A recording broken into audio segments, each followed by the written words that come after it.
Bonjour à tous, ici Nadège Esteban. Bienvenue sur le sommet francophone des entrepreneurs de leur vie. L'idée de ce sommet, c'est de vous inspirer et de vous aider à prendre votre vie en main afin que vous puissiez créer et vivre une vie que vous aimez. Et nous commençons aujourd'hui ce sommet par traiter de la question du bonheur. Alors pourquoi commencer par le bonheur? Tout simplement parce que nous aspirons tous à être heureux. Tous nos choix dans notre vie, donc un objectif, le bonheur. Donc la véritable question, c'est plutôt, c'est quoi le bonheur pour moi? Est-ce que c'est possible? Et si oui, comment? Alors justement, je vous propose aujourd'hui de découvrir ce que Julien Perron a à nous dire sur ce sujet. Lui qui a parcouru plus de 800 000 kilomètres dans le monde et réalisé plus de 1500 interviews sur la question, c'est quoi le bonheur pour vous? Julien Perron est créateur dans l'âme. À l'âge de 23 ans, il crée le premier réseau d'agences de voyage et d'hébergement orienté autour du bien-être et de l'éco-responsabilité sous le nom de Néhorizon Travel. 3 ans après, il crée la première agence de communication dédiée aux thérapeutes et professionnels du bien-être sous le nom de Néo Bien-être. Puis il continue à innover en créant les séjours vélo, yoga et méditation, les rencontres interthérapeutes dans plus de 17 villes en France, Canada, Suisse et Belgique, le Festival pour l'école de la vie, attirant plus de 12 000 personnes tous les ans à Montpellier, le premier congrès Innovation en éducation, et il se lance également dans la réalisation de documentaires avec le film C'est quoi le bonheur pour vous? Bonjour Julien, Bonjour Nadège, comment ça va? ça va, merci. En tout cas, merci, je suis vraiment ravie de ta présence sur cette première édition du sommet virtuel des entrepreneurs de leur vie. Merci beaucoup pour le temps que tu nous accordes aujourd'hui pour cette interview. Avec plaisir. Alors Julien, je pense que comme beaucoup d'entre nous, je t'ai découvert à travers toutes tes vidéos largement diffusées sur YouTube. Donc c'est quoi le bonheur pour vous? Et qui maintenant tu as sorti là, le mois dernier le documentaire en DVD correspondant à ces interviews. Alors tout naturellement, je t'ai sollicité pour une interview sur prendre son bonheur en main. Parce que il me semble que c'est le bonheur, c'est aussi quelque chose que l'on peut influencer et c'est ce que nous allons voir aujourd'hui avec toi. Voilà, donc je rentre directement dans le sujet avec ma première question. Donc pourquoi et comment prendre la responsabilité de son bonheur? Pourquoi et comment? C'est une vraie responsabilité. En tout cas, c'est une vraie décision. Et je crois qu'il faut vraiment s'apercevoir qu'on est conditionné dans notre société justement à être déresponsabilisé assez tôt. On le voit dans le monde du travail, on le voit aussi dans le cadre de notre éducation. C'est notre société française qui veut ça parce que c'est pas du tout on n'est pas éduqué de la même façon culturellement au niveau de notre système éducatif, socialement dans d'autres pays. Et donc en France, on voit bien qu'il y a quelque chose qui a été mis en place dans ce sens-là. Alors ça sert à rien, à mon avis, d'extrapoler et d'aller bien au-delà de tout ça pour aujourd'hui, mais en tout cas, ce qui est sûr, c'est que dans n'importe quel pays, on est conditionné. Et Mhm. en France, on est conditionné à être déresponsabilisé.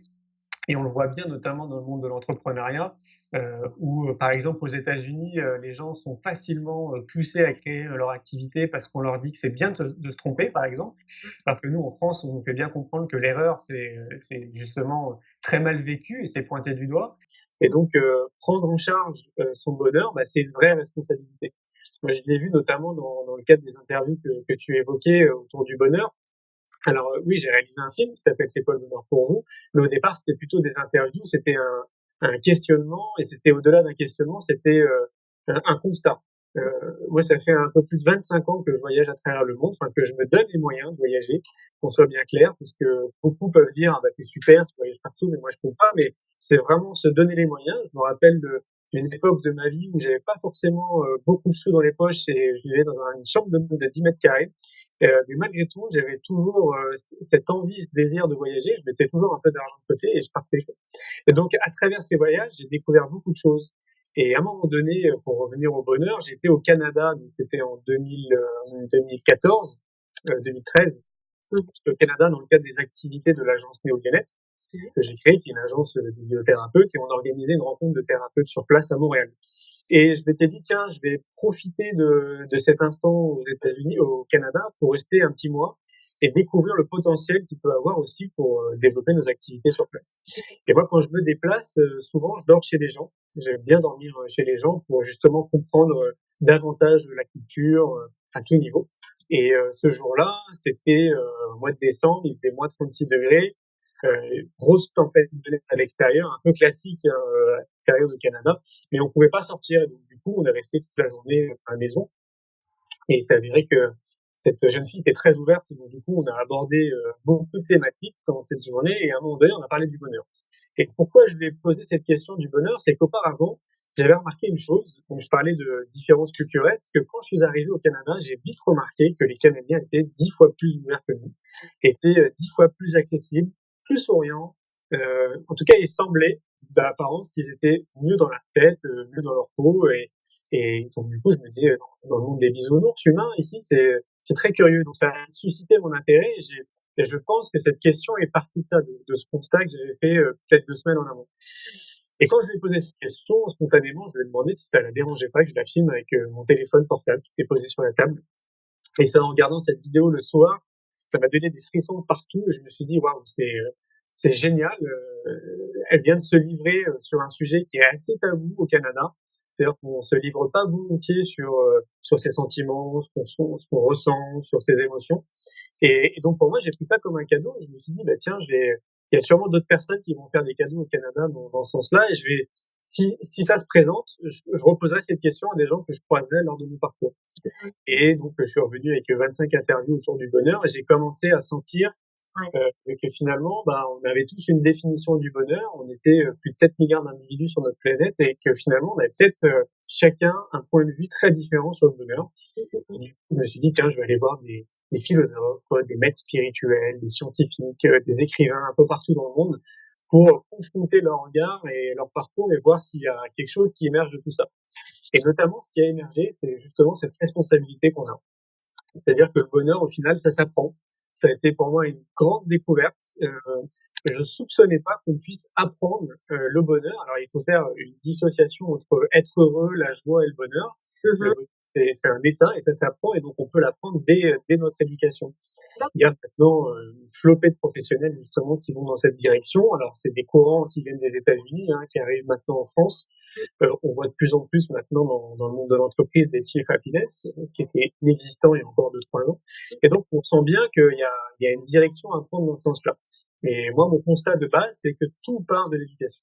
C'est-à-dire que si on veut une société nouvelle, si on veut donner plus de sens à notre planète, si on veut que les êtres humains respectent davantage l'environnement, leur coup de fer, si on veut globalement plus de sens, même s'il faudrait donner une définition à bon sens, tout part de là, tout part de notre éducation. Et donc on a, je pense, beaucoup de temps, il faudrait consacrer beaucoup de temps et d'énergie à ça.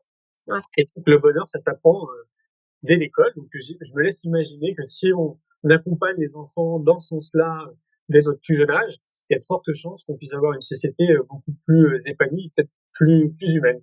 Le Dalai Lama, d'ailleurs, le disait très bien. Il disait que si on apprenait la méditation à tous les enfants de moins de 8 ans, on réglerait les guerres en une génération. Et je suis vraiment convaincu de ça. Je pense que c'est pas juste une belle citation. Je suis vraiment convaincu de ça. Ouais. D'accord. Alors justement, comme tu dis, le bonheur, c'est quelque chose qui s'apprend.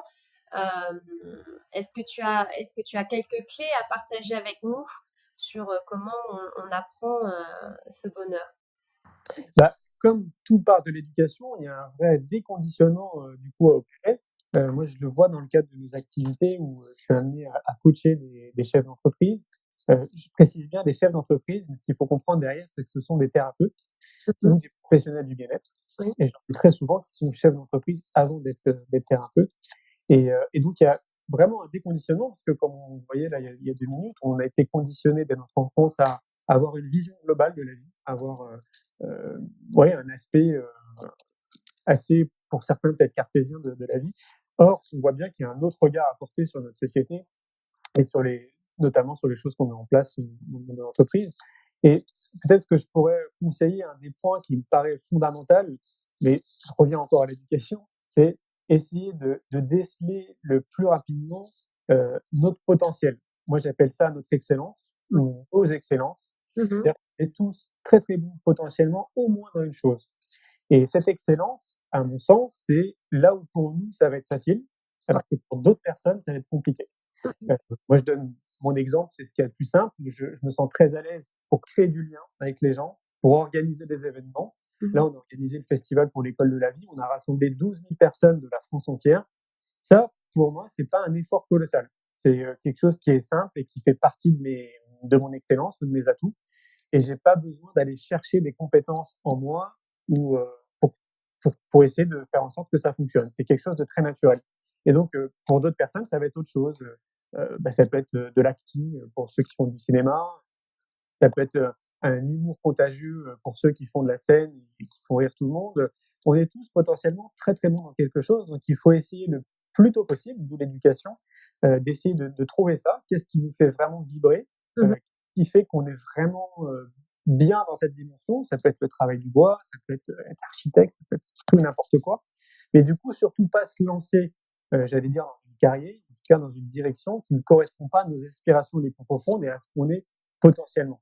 Et c'est ce qui est magique, c'est qu'on est tous différents, on est tous des êtres humains, mais potentiellement, on est tous complémentaires. Donc, on a un vrai intérêt à être ce qu'on appelle dans la co-création, à travailler tous ensemble, parce que si on met à contribution chacun nos excellences, du coup, pour le bien commun, je te laisse imaginer la société, comment elle pourrait être, ce serait, je pense, très sympa. Et donc, si on peut orienter très tôt les enfants à révéler ça en eux, et ben déjà, je crois qu'on a tout gagné. Donc, pour les jeunes adultes ou les adultes d'aujourd'hui, c'est un moment de prendre du temps, prendre du recul. Euh, pour moi, le mieux, c'est de se retrouver en pleine nature. C'est ce que je préconise. Parce qu'on le voit bien dans nos sociétés respectives. Alors, moi, je suis à Montpellier, donc j'ai quitté Paris il y a 4 ans. À Montpellier, c'est plus cool. En tout cas, je le ressens très clairement. C'est plus simple de prendre du recul ici. C'est plus simple parce que tu prends ton vélo, une demi-heure, t'es à la mer, une demi-heure, t'es dans les montagnes. Enfin, on a un environnement qui se prête, je trouve, à lâcher un peu prise. À Paris, ce que je faisais, c'est j'étais pas très très loin du bois de Boulogne et quasiment tous les jours, j'allais méditer auprès d'un arbre. J'avais trouvé un arbre avec lequel j'étais bien. Et je pense que ça a été un des outils, moi, qui m'a permis de sortir un peu de la tête de l'eau sur Paris. Et donc, c'est un des outils qui me permettait de prendre du recul systématiquement et de me connecter à moi, quoi, en gros. Et comme je le disais, on voit bien dans nos sociétés, peu importe où on se trouve, il y a un conditionnement qui est très fort et une activité qui est délirante. On est pris, c'est un peu le cliché, mais trop boulot dodo. Donc, de prendre du temps, 5 minutes, ne serait-ce que 5 minutes que pour soi. Je parle pas encore si en plus on a des enfants derrière, parce qu'on consacre une grosse partie de notre temps, de notre énergie pour les enfants, ça devient extrêmement compliqué. Mais par contre, c'est faisable, parce que c'est juste une question de choix, une question de décision. C'est-à-dire qu'à n'importe quel moment de notre vie, de notre existence, on peut reprendre le pas sur nos choix. Et il suffit juste de l'acter. Donc, je dis pas que c'est simple de le faire, loin de là, mais il faut bien prendre conscience qu'on est responsable justement de notre vie et de nos choix. Il n'y a personne qui prend des décisions à notre place, peu importe ce que c'est.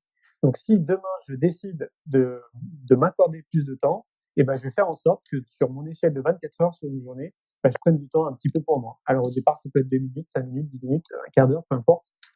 Et c'est là où ça va être intéressant d'intégrer la méditation, d'intégrer tous ces instants qui permettent de revenir vers soi.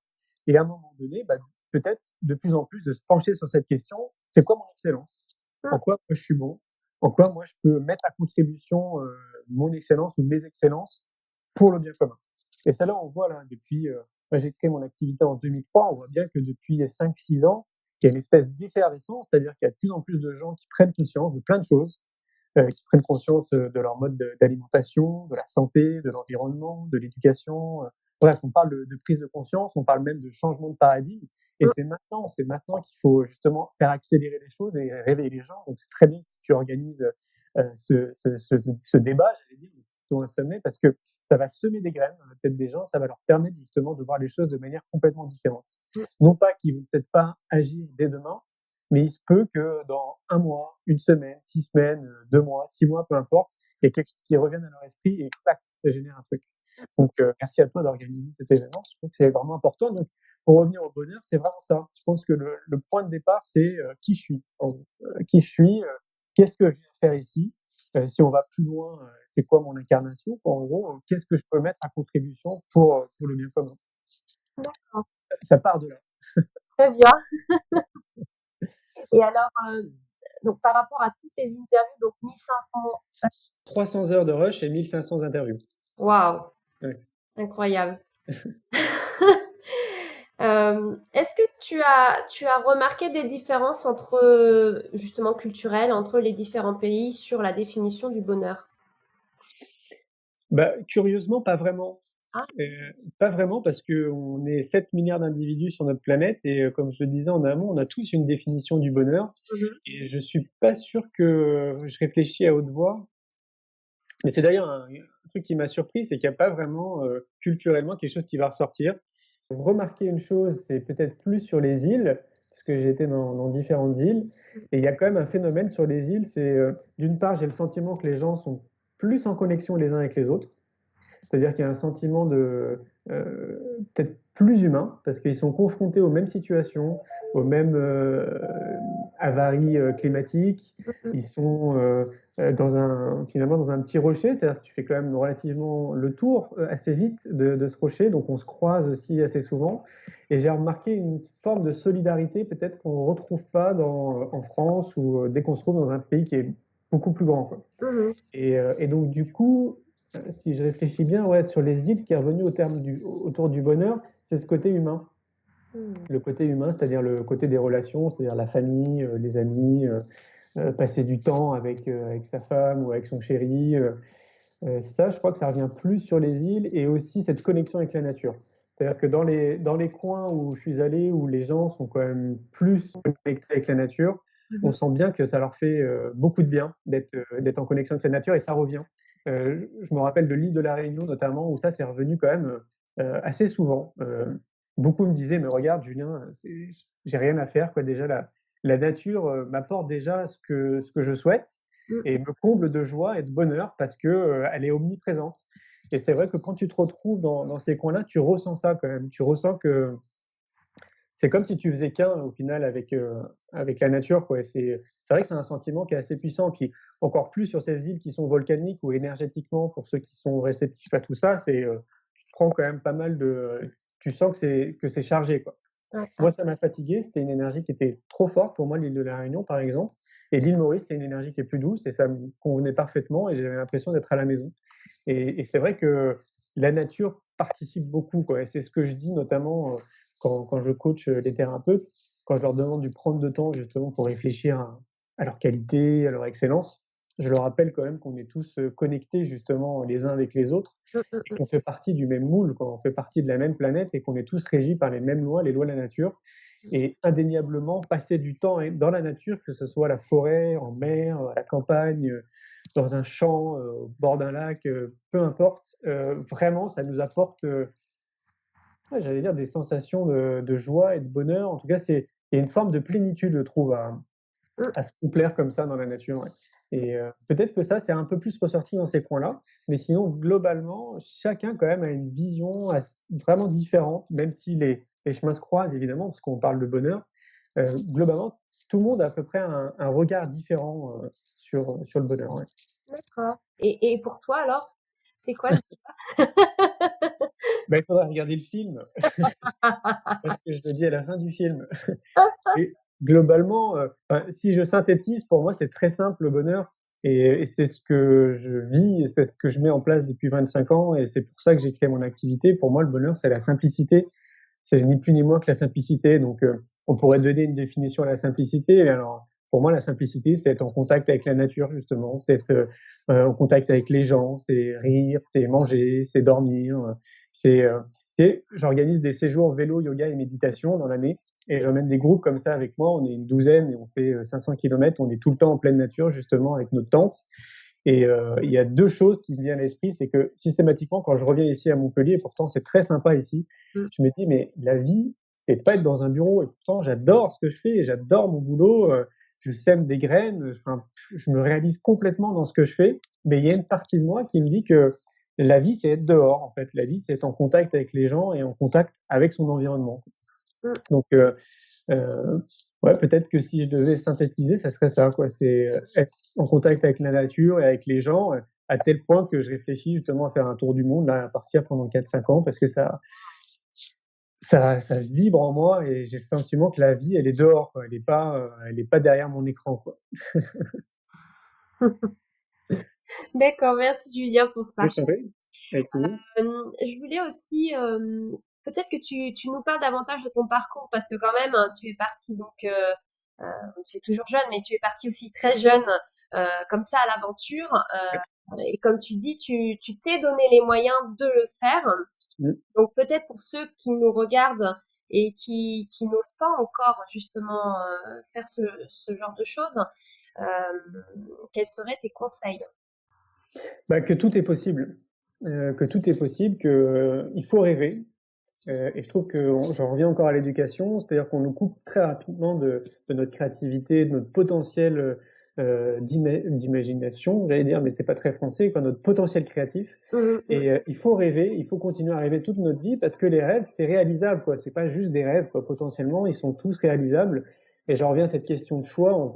Vraiment, c'est des questions de choix. Moi, j'ai un frère qui est un peu plus grand que moi, donc on a grandi ensemble. Et je vois bien que on a pris des trajectoires différentes, forcément, mais je pense qu'on pourrait faire la même chose dans n'importe quelle famille. Si vous êtes frères et sœurs, mais on voit bien que chacun évolue différemment, alors qu'ils sont dans le même environnement. Et donc, je me dis qu'à un moment donné, est-ce que c'est pas lié au choix aussi qu'on fait et du regard qu'on porte justement sur les choses, quoi, sur notre société. Et pour ce qui me concerne, je pense que pour moi, les voyages ont été le meilleur outil en développement personnel. mhm, C'est-à-dire que je suis parti très tôt. Le premier voyage que j'ai fait avec mon sac à dos, ça devait être vers 14 ans, je crois, 12-14 ans. Et le premier vrai voyage, c'était 12 ans. C'est-à-dire que mes parents m'ont envoyé pendant un mois aux États-Unis. On faisait partie d'un programme à l'époque scolaire. Et je remercie ce programme parce que je crois que ça a bouleversé ma vie. Ça a changé mon regard sur beaucoup de choses. Et, euh, et si je continue à voyager depuis 25 ans, c'est que je suis convaincu que c'est un vrai outil de développement personnel, mais d'une puissance incroyable. Et pour moi, la seule condition, c'est de partir seul. C'est parce que je vois bien hein, quand je pars avec ma chérie ou avec des amis, c'est très bien aussi. Hein, c'est des super voyages, mais pour autant, on n'est pas connecté avec soi. Tu es toujours connecté avec la personne avec qui tu es. mhm. Et le voyage seul permet d'être connecté avec soi parce que tu n'as pas trop le choix, et Ouais. d'être connecté aussi avec ton environnement. Ce qui veut dire que tu vas plus facilement rencontrer du monde, tu vas plus facilement être en introspection aussi avec toi-même. Mhm, Et mhm. ce qui fait peur à la majorité des gens, c'est justement ça, quoi. C'est de se retrouver seul avec eux-mêmes. Beaucoup me disent, mais moi, je m'embêterais, je me vois pas dîner tout seul dans un restaurant ou aller au cinéma tout seul, par exemple, quoi. Et là, on est face encore à notre conditionnement de la société, quoi. C'est parce qu'on nous a fait croire que c'est pas bien, en fait, d'être seul et que tu vas être jugé par les autres, mais les autres s'en fichent que tu sois tout seul au cinéma ou dans un restaurant, quoi. Il y a personne qui te juge, quoi. Et si c'est le propre jugement que tu portes sur toi-même. Oui, oui. Et donc, du coup, à l'âge de 12 ans, je crois que j'ai eu un vrai déclic avec ce voyage et ça m'a ouvert les yeux sur plein de choses. Et comme moi, j'étais un enfant dyslexique et dysorthographique, j'étais un peu mis à l'écart dans mon cursus scolaire. Ils n'avaient pas forcément les outils. Et je vois que ça n'a pas encore évolué d'ailleurs à ce niveau-là. Et donc, du coup, je me suis dit que j'aurais jamais les réponses à l'école, mais que j'aurais les réponses dans la vie. C'est pour ça que je crée une école qui s'appelle l'école de la vie, que j'ai créé le festival qui s'appelle le festival pour l'école de la vie, parce que je pense que les réponses sont dans la vie, en haut. Et on le voit bien à l'époque où l'école n'existait pas, les enfants, ils faisaient comment pour apprendre? Bah, ils suivaient leurs parents, hein, tout simplement. Ouais. Donc, si on fait une parenthèse par rapport à l'école, il faut se rappeler quand même que l'école, elle a été créée à la base pour faire des bons guerriers, hein, pour aller se battre sur le front, quoi. Après, on a créé des écoles pour faire des gentils ouvriers, c'est-à-dire des ouvriers qui étaient malléables dans le monde de l'entreprise. Et puis maintenant, pour synthétiser, on fait des gentils consommateurs, quoi, en gros, quoi. Donc, il y a un vrai rôle, je pense, à reprendre sa vie en main et s'apercevoir que justement, les clés sont là. En fait, les clés sont tout autour de nous, sont dans la vie, quoi, dans la nature. Et donc, pour revenir à ça, je pensais que vraiment le voyage m'a donné plein d'outils en développement personnel et notamment le recul sur notre société, ce qui fait que là, je vais avancer d'un coup. Je me suis retrouvé dans le monde de l'entreprise. Je suis resté 6 ans salarié dans une société. Mhm.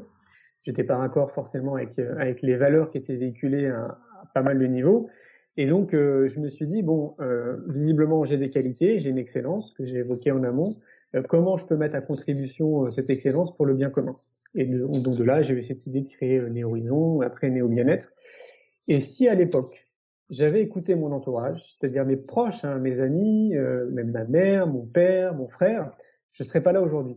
Parce que le conditionnement est tellement fort que la plupart vont te dire, bah écoute, non, t'es sûr, Julien, ou t'es sûr, un tel, ça va être compliqué, t'as vu comment la société elle tourne, là il y a le chômage, c'est très important, t'as pas beaucoup de sous en poche. Je rappelle que j'ai commencé dans une chambre de bonne de 10 mètres carrés.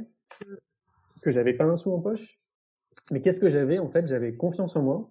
J'avais confiance au projet que j'allais mettre en place, même si c'était quelque chose de totalement novateur, que personne ne connaissait. Je savais intimement que ça allait fonctionner. Et je pense que ça a été une des clés de la réussite, c'est-à-dire de rien lâcher. De rien lâcher tant que ça fonctionne pas. Ça, c'est pareil, on peut nous l'apprendre dès l'éducation. Moi, ce qui m'a appris justement cette résilience et ce côté persévérant, c'est les arts martiaux. J'ai fait du kung-fu pendant 14 ans. Ça m'a amené à être champion de France en 99, donc j'étais passionné de tout ça.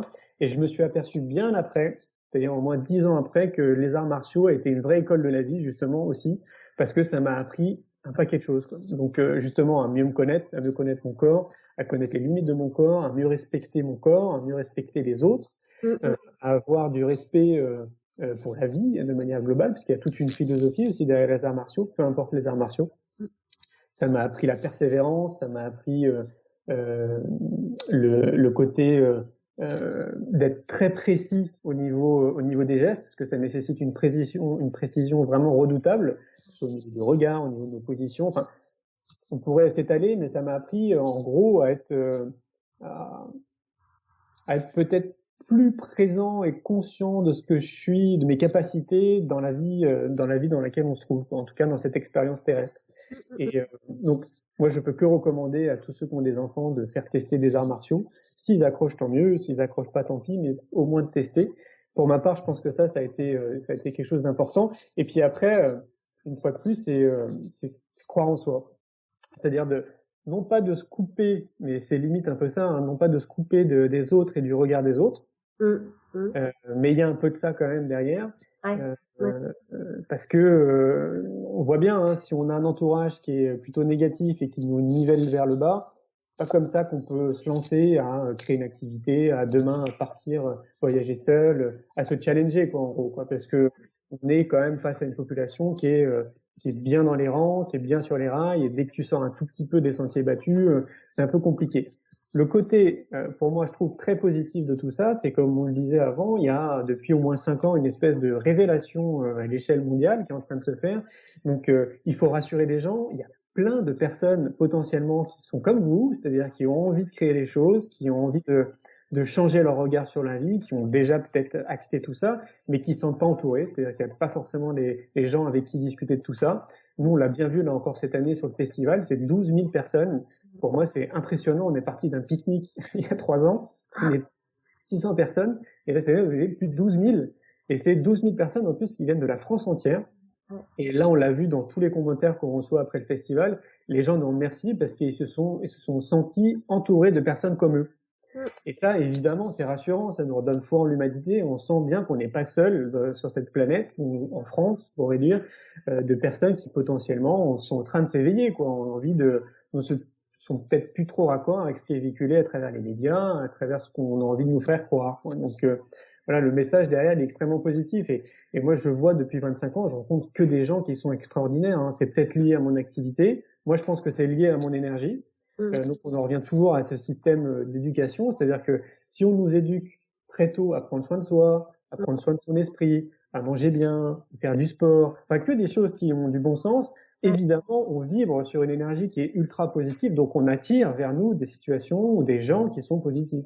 C'est une logique vraiment implacable. Et pour ceux qui ont peur de partir seuls, pour ceux qui nous écoutent, c'est beaucoup de femmes, mais ça se repose sur exactement le même principe, c'est-à-dire que la société nous fait croire qu'il y a plein de serial killers, qu'il y a plein de personnes potentiellement qui nous veulent du mal si on voyage seul, que c'est dangereux, etc.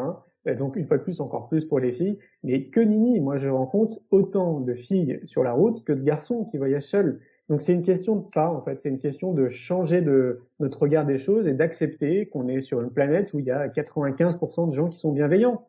Et c'est une réalité, quoi. Il faut surtout pas écouter les grands médias qui nous font croire que c'est la guerre partout. Oui, potentiellement, il y a de la guerre, mais ça représente peut-être 2% ou 3% de la réalité de ce qui se passe dans notre planète. Tout le reste, a priori, c'est positif.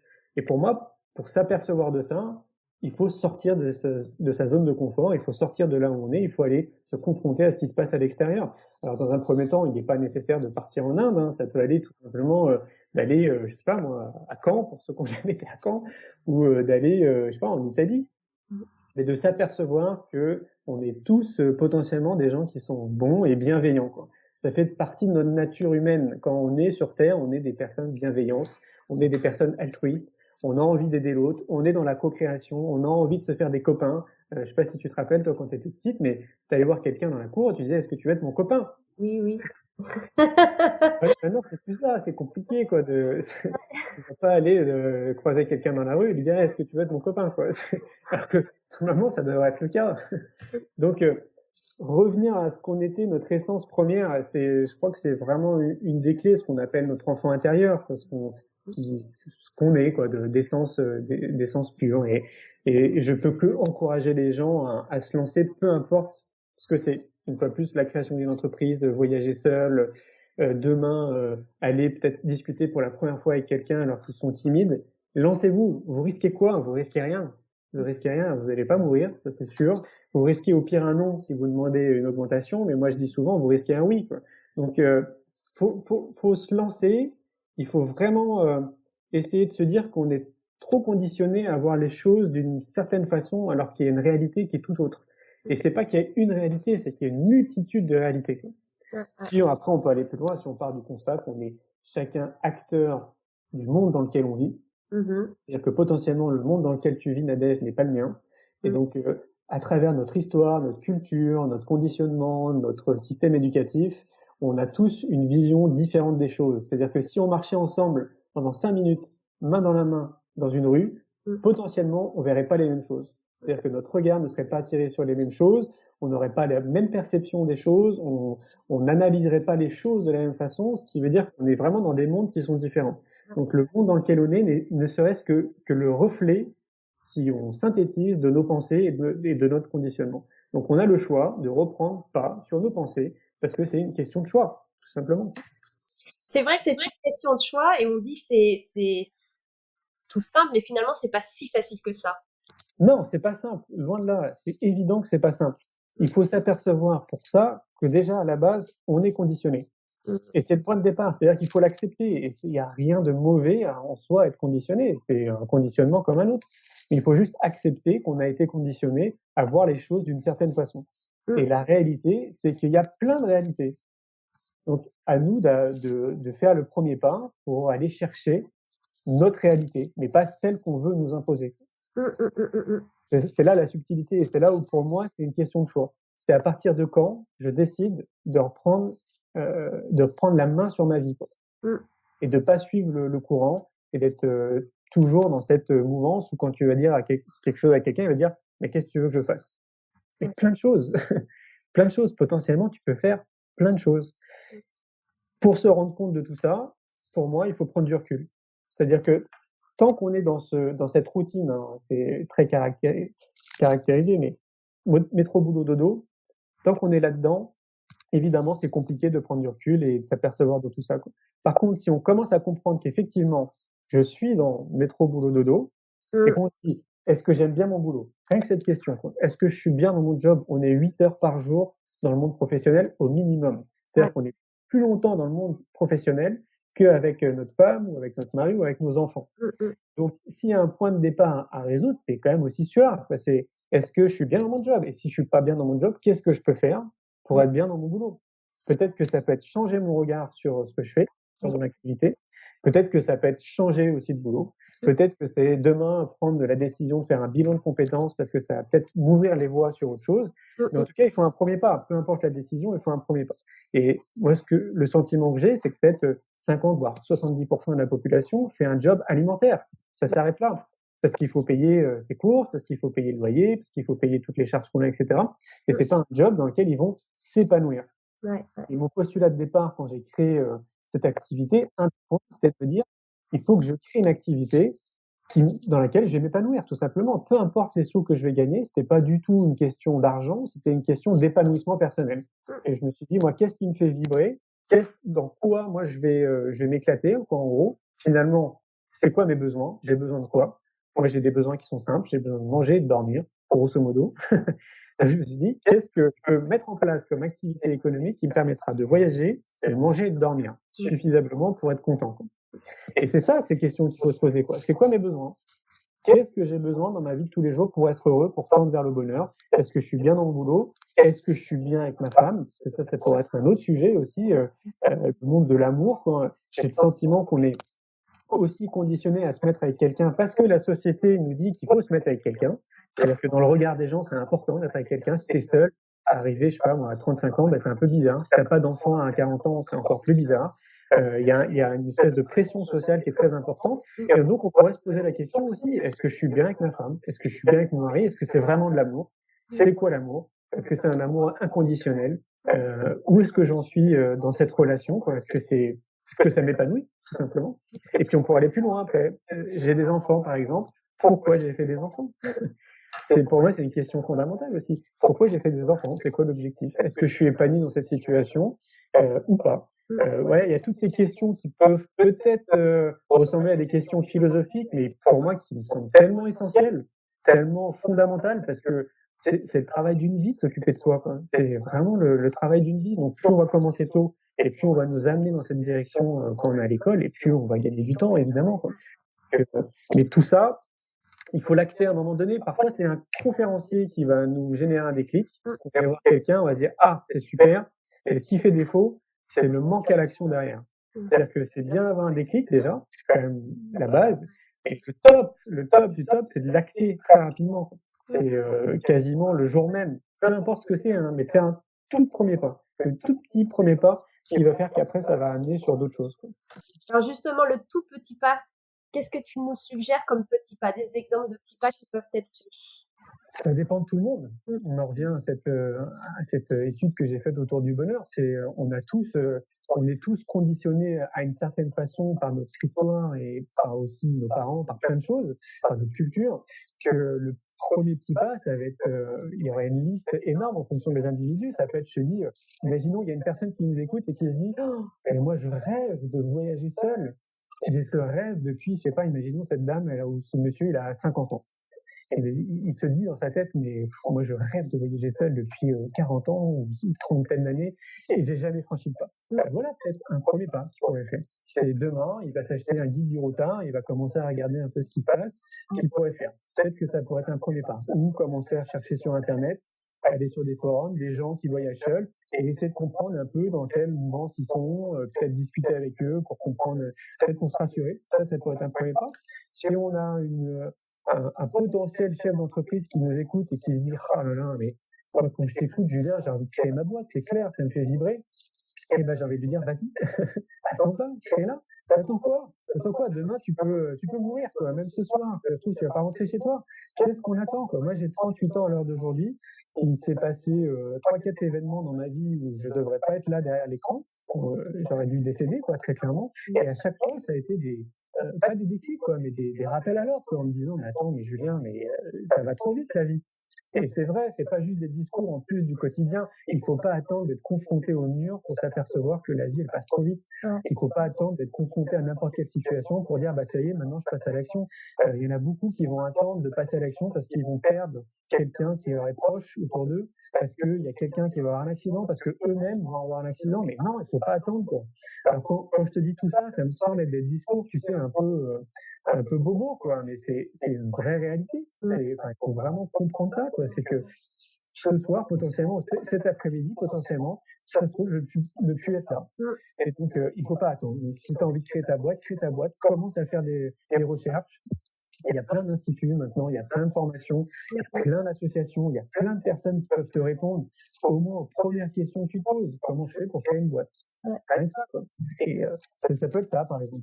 Le premier petit pas, ça peut être plein de choses. Quelqu'un qui rêve d'acheter un ordinateur parce que ça le fait rêver, commence à mettre de l'argent de côté.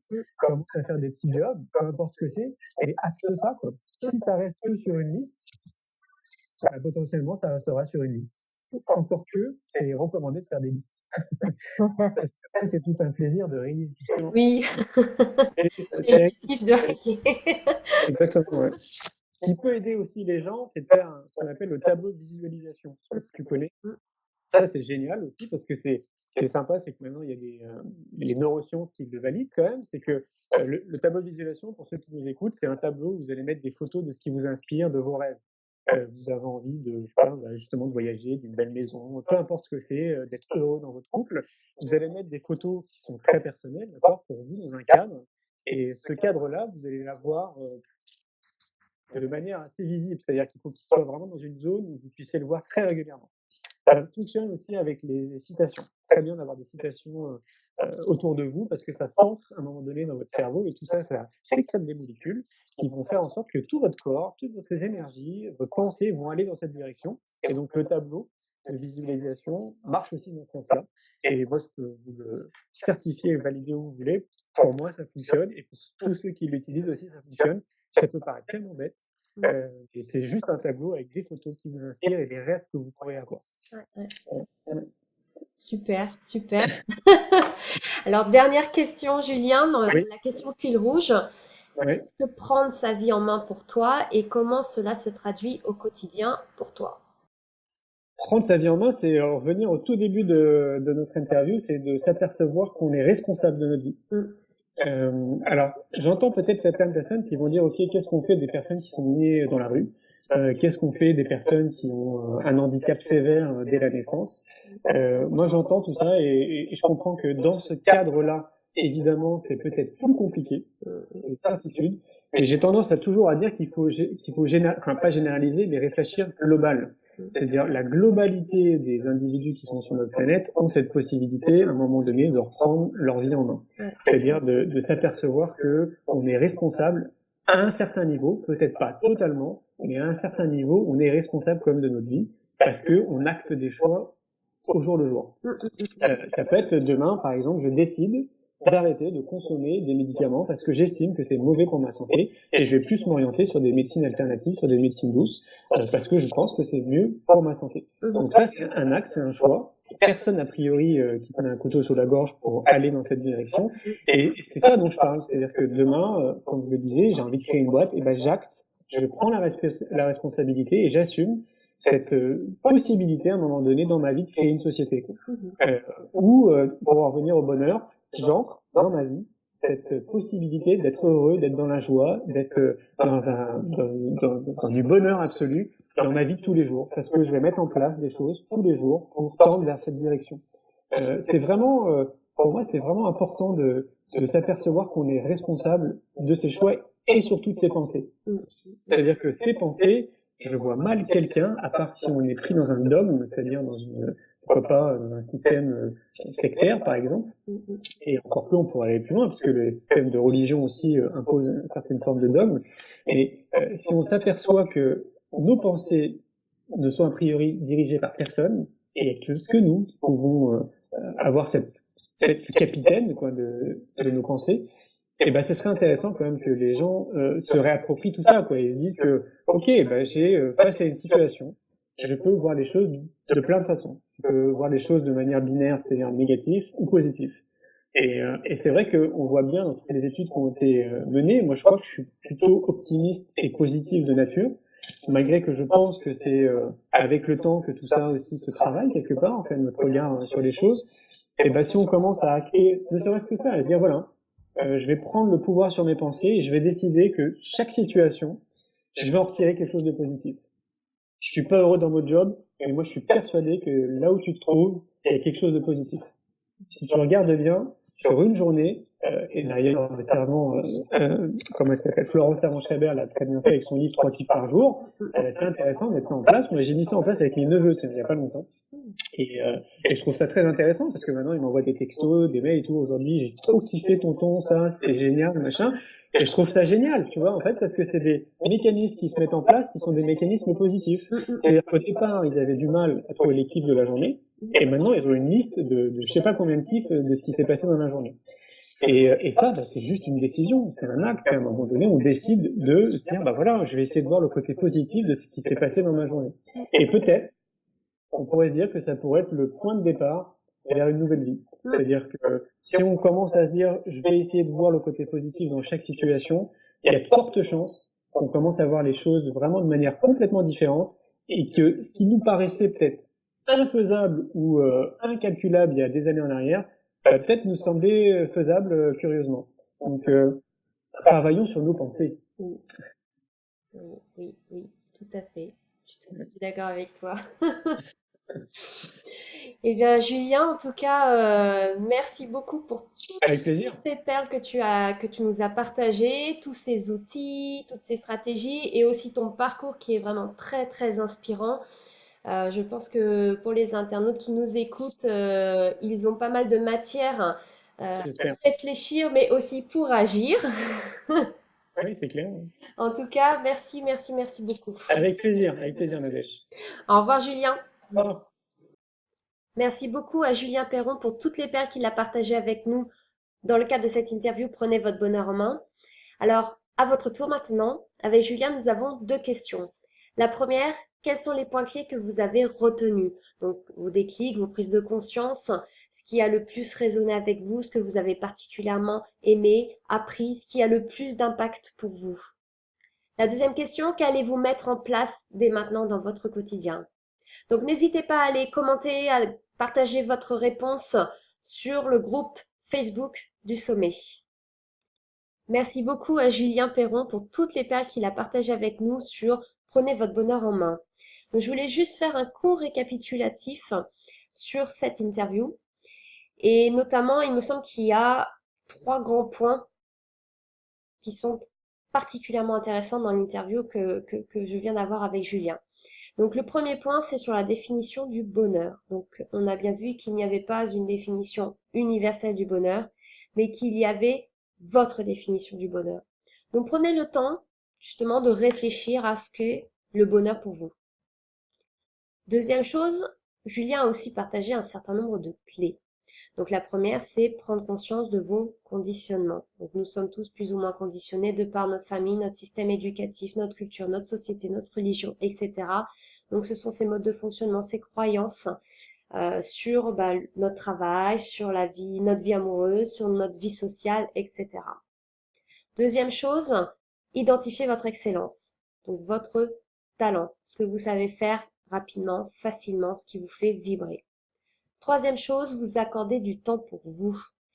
Donc, prendre du recul, vous reconnecter à vous-même pour ne plus être dans le faire, mais aussi dans l'être. Quatrième, être responsable de vos choix et bien vous rappeler que ce sont vos choix. Cinquième, le rôle de l'éducation. Et ça concerne aussi notamment les parents qui nous regardent ou ceux qui ont des neveux, des cousins, etc. Se rappeler que c'est quelque chose qui peut être justement travaillé dès le plus jeune âge. Ensuite, les voyages, qui sont pour Julien, et il nous l'a bien démontré, des leviers possibles pour le développement personnel. Les bienfaits de la nature, donc il a aussi abordé ce point-là, et l'influence de votre entourage sur justement comment vous allez prendre en main votre bonheur. Et je dirais même de manière générale votre vie. Voilà. Ensuite, Julien a aussi partagé, mentionné un certain nombre d'outils, ses outils à lui. Donc, il s'agit de la méditation, donc sortir dans la nature, le tableau de visualisation où vous allez justement collecter les images, les citations qui vous inspirent. Et enfin, les arts martiaux qu'il pratique depuis le plus jeune âge. Alors, ce sont ces outils. Il se peut que ce ne soit pas ceux qui vous correspondent à vous. Donc, c'est un partage. Après, ensuite, par rapport aux outils, je pense que la démarche, c'est vraiment d'aller trier, d'aller explorer, d'aller expérimenter, voire adapter et de ne garder que ceux qui vous correspondent. Voilà. Donc, par rapport au challenge, ce que je vous propose deux challenges. Donc, vous allez pouvoir choisir de faire soit les deux, soit un sur les deux, soit aucun, si ça ne résonne pas avec vous. Vous êtes libre de choisir.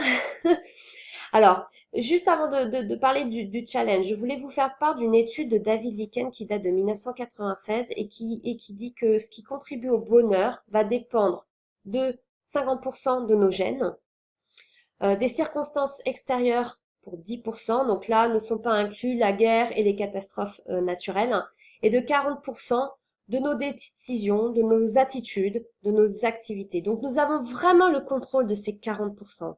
Donc réfléchissez bien, ça veut dire que à 40%, nous avons une influence sur notre bonheur et ça va dépendre de ces décisions, de ces choix que nous allons faire au quotidien instant après instant, de notre attitude par rapport à la vie et de nos activités, ce que nous allons mettre en place. Donc, Baden-Powell, il disait aussi, le bonheur ne vient pas à ceux qui restent assis. Donc, ce que je vous propose, c'est justement d'acter, d'être dans l'action et de ne pas uniquement regarder la vidéo et après l'oublier. Donc, vous avez le workbook donc le petit carnet qui va avec, la petite fiche qui va avec justement cette vidéo et le challenge qui est une deuxième partie. Donc, le challenge, le premier que je vous propose, euh, je l'ai appelé Art Bonheur. En fait, il s'agit de faire un peu comme le tableau de visualisation, sauf que celui-là va être très spécifique au bonheur. Donc, vous allez un petit peu collecter les images qui pour vous représentent le bonheur et vous allez les coller pour en faire un petit tableau très sympathique et vous rappeler justement. Alors, c'est à la fois un rappel, mais c'est aussi un travail sur votre prise de conscience sur c'est quoi ma vision du bonheur, c'est quoi le bonheur pour moi. Donc voilà, c'est quelque chose de un peu plus ludique que peut-être faire un travail d'écriture comme j'ai l'habitude de vous proposer sur ma page Facebook. Là, c'est vraiment, voilà, c'est quoi pour moi le bonheur et d'aller trouver des photos qui vont illustrer ce bonheur. Le deuxième challenge, c'est le carnet des plaisirs. Donc l'idée, c'est très souvent le bonheur est autour de nous, mais est en nous, autour de nous, mais souvent nous ne savons pas le reconnaître. On va dire, c'est un peu comme au cinéma, il va y avoir plusieurs plans de conscience. Et au deuxième plan, il va y avoir des choses qu'on ne fait pas forcément attention. Et l'idée, c'est qu'avec notre attention, nous allons porter tous ces éléments-là au premier plan. Donc, ce sont tous ces petits plaisirs qui passent inaperçus, malheureusement, parce qu'on est tous très occupés, très stressés, on va vite et on ne fait pas attention justement à tous ces petits bonheurs qui comptent, tous ces petits riens, entre guillemets, qui comptent. Donc, l'idée, c'est d'avoir un joli petit carnet, si vous le souhaitez. Ça peut se faire aussi sur l'ordinateur. Et de noter tous les jours ces petits plaisirs que vous avez eus durant la journée. Donc, c'est apprendre à reconnaître ces petits plaisirs, c'est apprendre aussi à entraîner son attention. Voilà. Et aussi à apprécier ce qui est déjà là. Voilà. Donc, c'est tout par rapport à cette thématique, à cette interview sur Prenez votre bonheur en main. N'hésitez pas à aller commenter sur le groupe Facebook, de poser vos questions, de commenter, d'interagir avec les autres participants internautes du sommet. Voilà, je vous remercie et je vous dis à la prochaine interview.